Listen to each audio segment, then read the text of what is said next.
बारिश में सोने वाला ससुराल।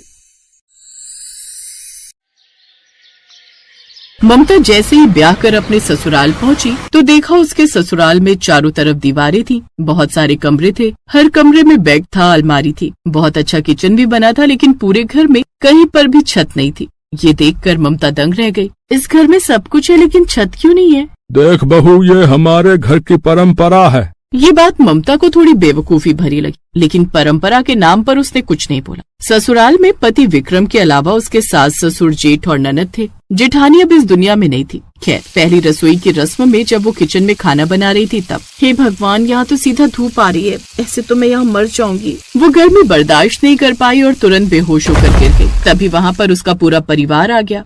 आजकल की लड़कियों में दम ही नहीं होता। पायल, एक बाल्टी पानी भर के डाल दे, इससे होश आ जाएगा, फिर जल्दी से बोल खाना बनाए। हाँ, बहुत तेज भूख लगी है हमें। हाँ पापा। पायल ने एक बाल्टी भरकर पानी ममता के ऊपर डाल दिया, जिससे उसे होश आया। ममता को उन लोगों का बिहेवियर ठीक नहीं लगा। किसी तरह उसने खाना बना लिया और सबने खा भी लिया। आज विक्रम और ममता की सुहाग रात थी। सुहाग रात मनाने के बाद जैसे ही उनकी आंख लगी, वैसे ही अचानक मूसलाधार बारिश होने लगी। सारा बिस्तर, सारा सामान गीला होने लगा। ममता तुरंत भागकर घर के बाहर निकल गई और किसी दूसरे के घर के बाहर छप्पर के नीचे बैठ गई। तभी वहाँ पर उसके ससुराल वाले आ गए। बदतमीज औरत है, ना गर्मी बर्दाश्त होती ना बारिश है, दूसरों के घर के बाहर आकर बैठ गई। ऐसी औरतों को तो बेल्ट से मारना चाहिए। मैं बेल्ट लेकर आती हूँ, बिना मारे ये सुधरेंगी नहीं। रहने दो पायल, मेरे पास बेल्ट है। अपने ससुराल वालों का ये रूप देखकर ममता दंग रह गई।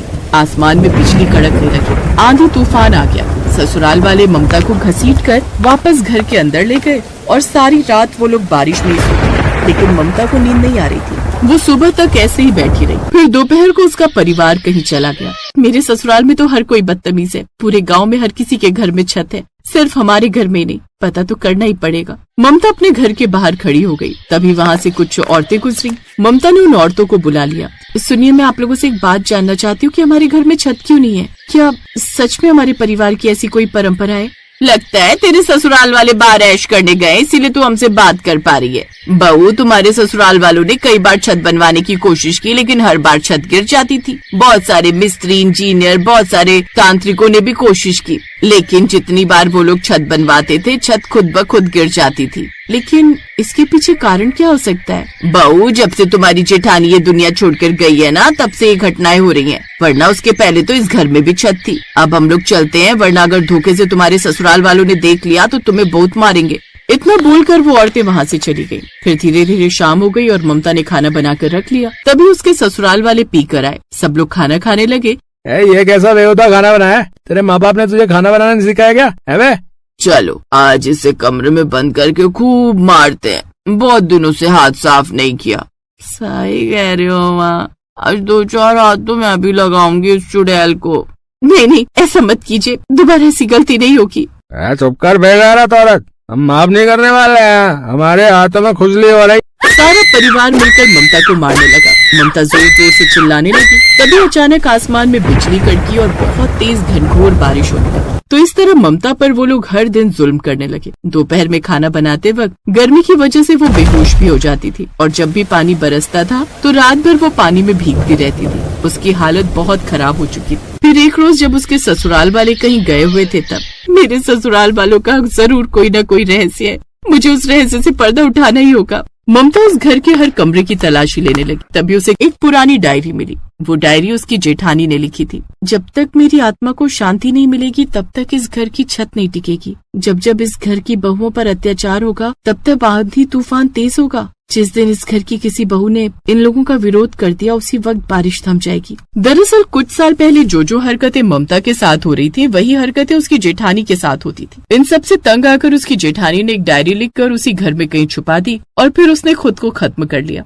अब ममता वो डायरी पढ़ चुकी थी। इसका मतलब जेठानी जी ने इन लोगों से तंग आकर खुद को खत्म कर लिया, और ये राज छुपाने के लिए इन लोगों ने परंपरा का नाम दे दिया। रात में फिर से ससुराल वाले पी कर आए। जब बारिश होने लगी तब ममता किसी पड़ोसी के बरामदे में पहुंच गई। तभी ससुराल वाले वहां पर आ गए। विक्रम ने जैसे ही उस पर हाथ उठाया, वैसे ही ममता ने उसका हाथ पकड़कर विक्रम चिल्ला उठा, बहुत बर्दाश्त कर ली तुम लोगों की बदतमीजी, अब कोई अत्याचार नहीं चलेगा तुम लोगों का। उसने इतना बोला ही था कि तभी अचानक बारिश बंद हो गई। अब ममता मन ही मन सोचने लगी, जैसे ही मैंने इन लोगों का विरोध किया वैसे ही बारिश बंद हो गई। इसका मतलब डायरी में जो लिखा है वो सच है, जेठानी जी की आत्मा यहीं कहीं है।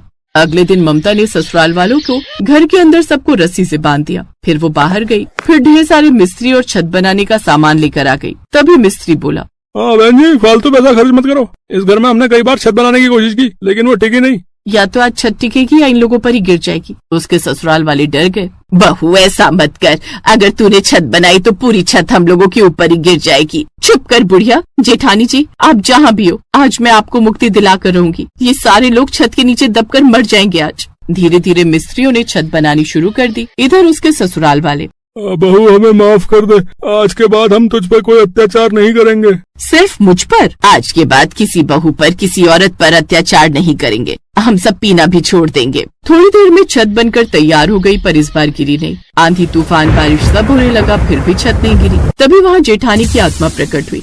ममता, आज इन लोगों ने माफी मांगी, तुमने इन्हें सुधार दिया, इसलिए अब मेरी आत्मा को शांति मिल गई है। लेकिन अगर आज के बाद किसी औरत पर अत्याचार किया तो ये छत तभी गिरेगी जब तुम सब नीचे सो रहे होगे। हमें माफ कर दो राधा, आज के बाद ऐसा कुछ नहीं होगा।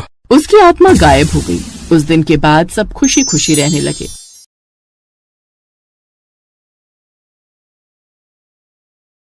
मुंबई शहर में मॉनसून आया नहीं कि बारिश का कहर बरसने लगता है। घनश्याम की पत्नी सुमित्रा, 2 छोटे बच्चे और बूढ़े माँ बाप मुंबई में एक पुरानी बस्ती में रहते थे। सुमित्रा ला दे, अम्मा की कौन सी दवाई लानी है? एक तो वैसे ही काम नहीं, ऊपर से दवाइयों का खर्चा नहीं निपटता। ये पर्चा और ये पैसे काम से मिले थे, इन्हीं का राशन लाना है और जो पैसे बचेंगे अम्मा की दवाई ले आना। चल जा रहा हूँ, ले आऊंगा। सुमित्रा, तूने आज फिर घनश्याम के हाथों में पैसे कैसे पकड़ा दिए? तुझे पता तो है फिर मदन के साथ जाकर कच्ची शराब पी आएगा या पत्ते खेलने बैठ जाएगा।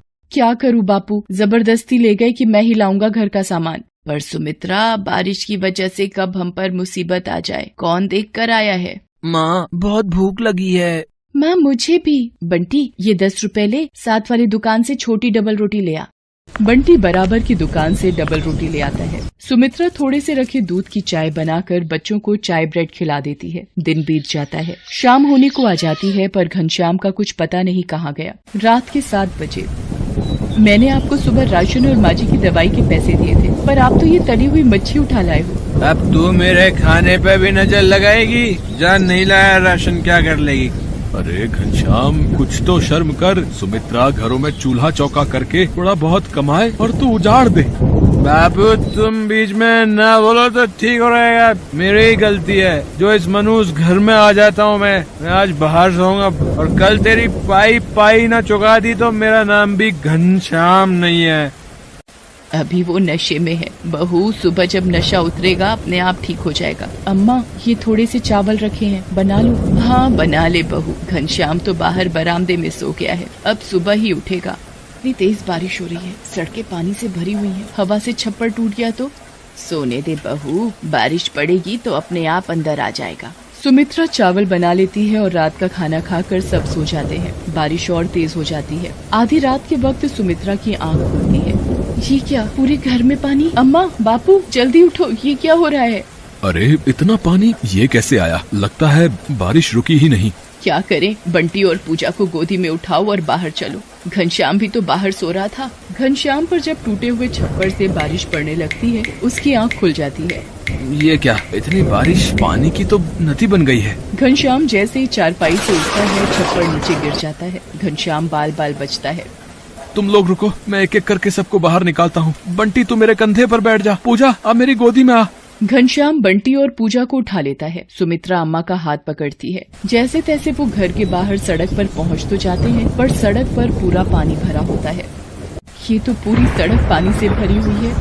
अब क्या करें? लोग बारिश के पानी में डूब रहे होते हैं। कहीं बच्चे रो रहे थे, कहीं कोई बिछड़ गया।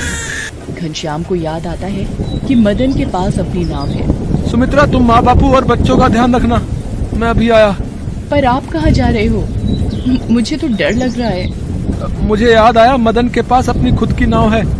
अगर माँ बापू को उसमें बिठाकर किसी सुरक्षित जगह पर भेज दें तो हम तो जैसे तैसे चले ही जाएंगे। घनश्याम तैरता हुआ मदन के घर पहुंचता है। अरे, लगता है मदन नाव में जाने की तैयारी कर रहा है। मदन, माँ बापू को भी अपनी नाव में बिठा ले। मैं सुमित्रा और बच्चों को लेकर तेरे पास पहुंचता हूँ। घनश्याम यार, वो सुरेखा और बच्चे कुछ जरूरी सामान भी नाव में रख चुके हैं। अब तो नाव में बिल्कुल भी जगह नहीं है। माफ करना।